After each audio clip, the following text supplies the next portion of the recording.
ایسا عجیب کلام اور ایسی عجیب کتاب اللہ تبارک و تعالیٰ نے ہمیں عطا فرمائی ہے کہ یہ جس کے ساتھ بھی وابستہ ہو جائے اس کا مقام بڑھ جاتا ہے۔ آپ دیکھیں کہ اللہ پاک نے جس فرشتے کے ذریعے سے اس کلام کو اس زمین پر اتارا، اللہ تبارک و تعالیٰ نے اس فرشتے کو تمام فرشتوں کا سردار بنا دیا، جبریل علیہ السلام۔ قرآن ان کے ساتھ آیا، اللہ پاک نے ان کو تمام لوگوں کا، تمام ملائکہ کا سردار بنا دیا، اس لیے کہ قرآن ان کے ساتھ وابستہ ہو گیا۔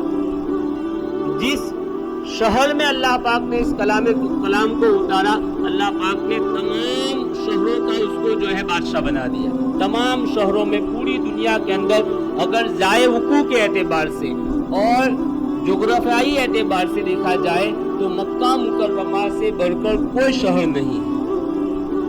اللہ پاک خود کلام اللہ میں فرماتے ہیں لا اقسم بہذا البلد، اللہ پاک خود اس شہر کی، مکہ مکرمہ کی قسم کھاتے ہیں۔ اتنا مبارک شہر، کیوں؟ قرآن ان کے ساتھ وابستہ ہو گیا۔